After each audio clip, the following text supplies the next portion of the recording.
Coming to the next topic, which is pneumatic retinopexy, it was really Hilton and Grizzard in 1985 who reintroduced the concept and refined the concepts of pneumatic retinopexy. It's an office-based procedure which involves use of intravitreal air or gas to achieve retinal reattachment with retinopexy with either cryo or laser.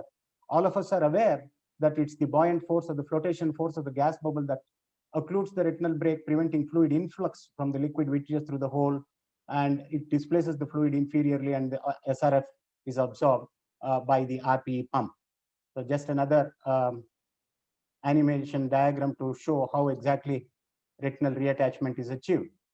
Coming to the role of cryo versus laser, generally it is preferred to use cryo in patients with anterior brakes or suboptimal media clarity, but some vote for laser, particularly in brakes that are highly elevated, large, posterior or multiple brakes, or whenever a steamroller procedure is planned. We will come to that in a bit.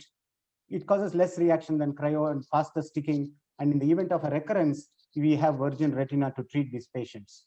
So the initial criteria was the size of the brake should not be greater than 1 clock hour, should be in the superior 2/3 of the fundus, and PVR not more than grade A or B.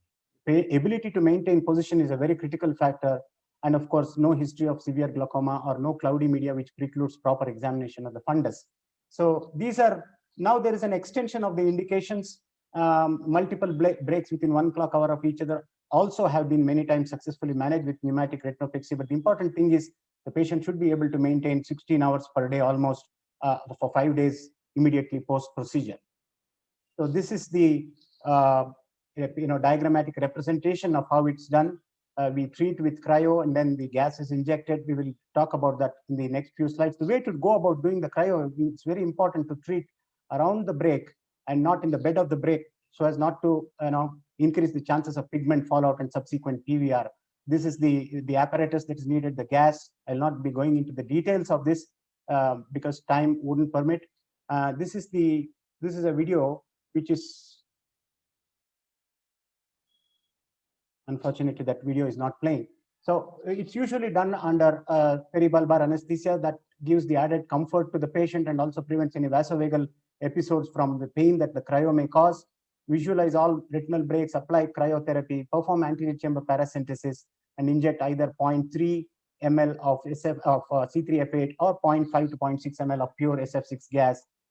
Check the optic nerve head perfusion, and then, of course, the post-operative instructions to these patients.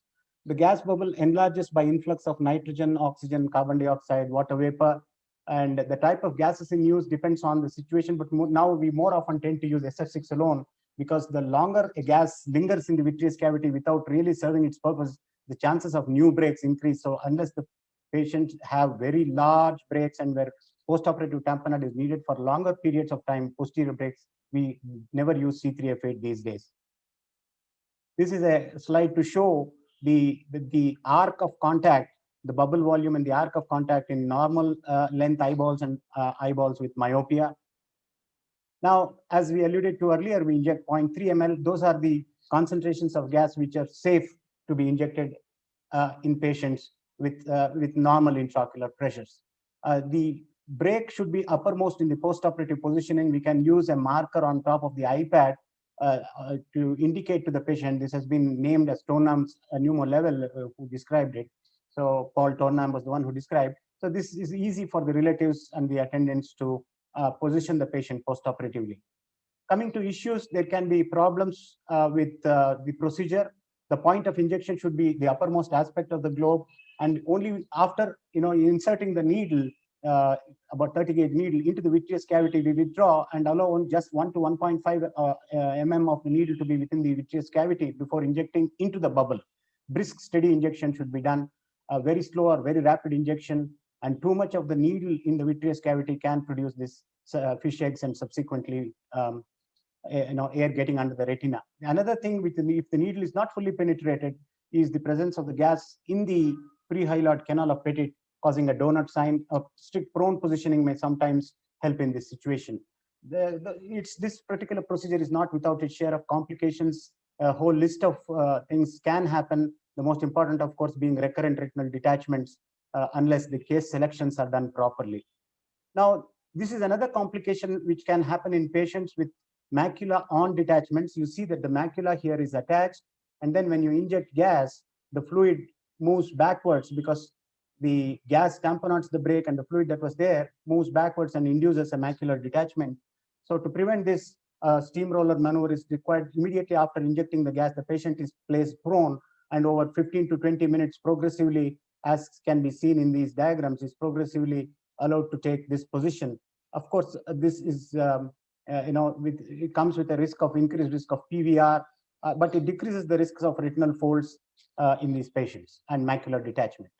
This is a diagram from, Hilton's original paper, which shows that the oblique meridians colored in brown are the most difficult to tamponade when employing pneumatic retinopexy as a form of treatment. We need to be aware of this.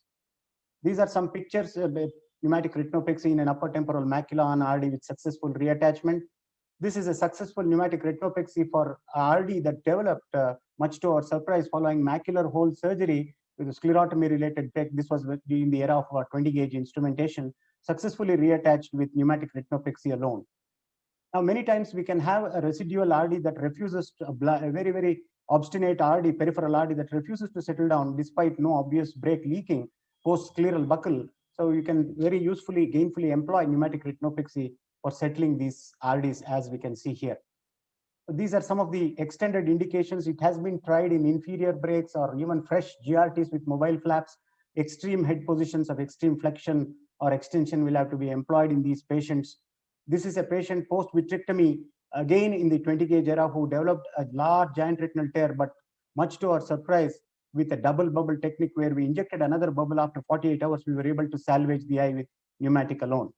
So it's very important to be aware of when not to employ brakes in the inferior half, 1/3 of the retina, or already more than 4.5 clock hours, extensive lattice degeneration or the brake itself being huge, proliferative retinopathy, anything greater than, more than grade C or D, tear with a large bridging vessel or vitreous traction on tear for risks of recurrent detachments or vitreous hemorrhage.